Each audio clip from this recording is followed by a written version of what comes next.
Okay, hello, welcome back to General Chemistry 1 lecture. I hope you're all safe and well. Today I'll be going over Quiz 5, which was due this week, and this is week 3, on chemical nomenclature. You should be able to write compounds, name compounds very easily. This skill will follow you um, throughout chemistry and throughout this course. It's a key skill to have. I thought the lecture notes were fairly clear and simple to follow. However, a lot of people struggled with this quiz, so I'm going to give you a live demonstration on how you should approach these problems. Fair warning that you need to be comfortable with the periodic table, know where everything is, be able to navigate it in order to be successful in writing compounds and be successful in the rest of this course. So you'll always have a periodic table in front of you, but please just be comfortable with navigating it. If you are struggling and need extra help, please make appointments with me in the Science Center or seek extra help with another tutor. Nobody in this class has done that, so it leads me to think that nobody is trying to get extra help, which is not good. So if you are struggling, please seek extra help. So let's start with number 1.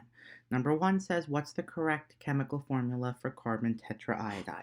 So the first thing I'm going to point out is that this is a molecular compound. Now, if you couldn't tell just by knowing that the two elements involved were nonmetals, you could tell because there's a prefix here. We only use prefixes when naming molecular compounds. So it says carbon and iodide, and tetra is 4, so that means we have 4 iodide. So the formula would be Ci4. So the correct answer here would be letter choice B. Moving along, the second question says, what's the correct formula for strontium nitride? So if you look on your periodic table, strontium is a group 2 metal. It's in the second column, the same as the calcium and the magnesium. So strontium is going to have a +2 charge. And nitrogen, if you look on the other side of your periodic table, is a nonmetal and it has a -3 charge. This is the nitride ion. So we need to create the compound that's going to balance these charges so that the net charge is 0. So the easiest way to do this is to just swap the numbers, a little bit of a switch. So we're going to bring down the 3, so it would be SR3, and we're going to bring down the 2 for nitrogen, N2. So the correct answer would be A. Now, if you wanted to verify this algebraically, you would say that 3 strontium times each with a +2 charge plus 2 nitrogen, each with a -3 charge, is going to equal out 0. And that's what you want. You want this to equal out 0. So that method does work. So that's how you can verify that you've done this correctly. Computer shifted a little bit. Number 3 says, what's the correct name for TiCO3? So automatically you should recognize that titanium is a transition metal. It's in that central block of the periodic table. So we're going to need to give it a Roman numeral to indicate the charge. So the carbonate here is CO3, and that's a polyatomic ion. Its charge never changes, and it has a -2 charge. So if the ratio is 1 to 1 in the compound, that would mean that the charge on the titanium metal would have to be +2. So here, your answer would be E, titanium 2 carbonate. Not carbonite and not carbide. Carbonide's just the carbon ion, and it's not carbonite, so it's carbonate, E. Okay, number 4 says, what's the correct name for Cl2O7? So this is a molecular compound again. It's 2 nonmetals, 2 gases. So we're going to use the prefixes. So we have 2 chlorine, so that's dichlorine. And we have 7 oxygen, and that's hepta. But in chemistry, we don't write heptaoxide, we just write heptoxide. And that was also in the lecture notes. That's just for the ease of pronouncing it. Heptoxide's a little bit more difficult than heptoxide. So here, the answer choice would be B.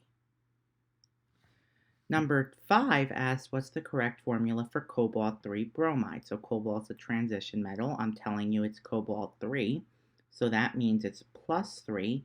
Bromine is in the same column as chlorine, so it has a -1 charge.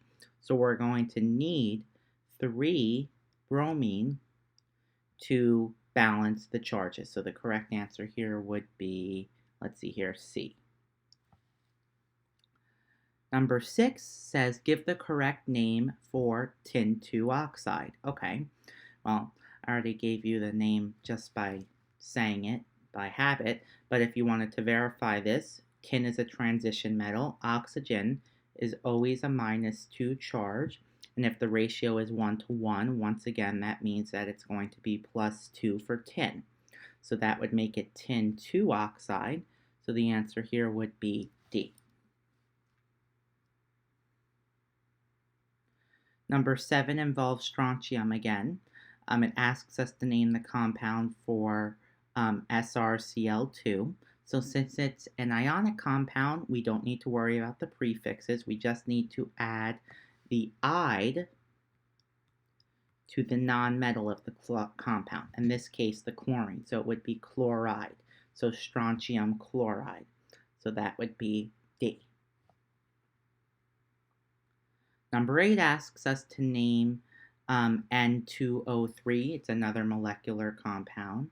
So we're going to use the prefixes. So it would be dinitrogen for 2. And we have 3 oxygens, so trioxide. So this would be answer choice, let's see here, A. Now, one thing I do want to point out is that sometimes in compounds you would be given something like NO3, and it would be acceptable to name this compound as nitrogen trioxide. Now, the only thing that's important to note here is that I didn't write mononitrogen trioxide. Because there's one nitrogen, I just left out the prefix for mono. You don't have to write it in this case. All other times you must include the prefix. So number 9 is an example of this. It says, what is the correct formula for silicon dioxide? So since it doesn't have a prefix here, we're going to assume that it's monosilicon, just 1, and 2 oxygen, 2. So it would be SiO2, or in this case, looks like answer choice C. And the final question says, what's the correct formula for barium carbonate? So barium is a group 2 metal. It's in the same column as strontium. It has a +2 charge. And the carbonate polyatomic ion has a -2 charge. So these are going to balance each other out with a 1-to-1 ratio. So it would just be BaCO3, or answer choice A.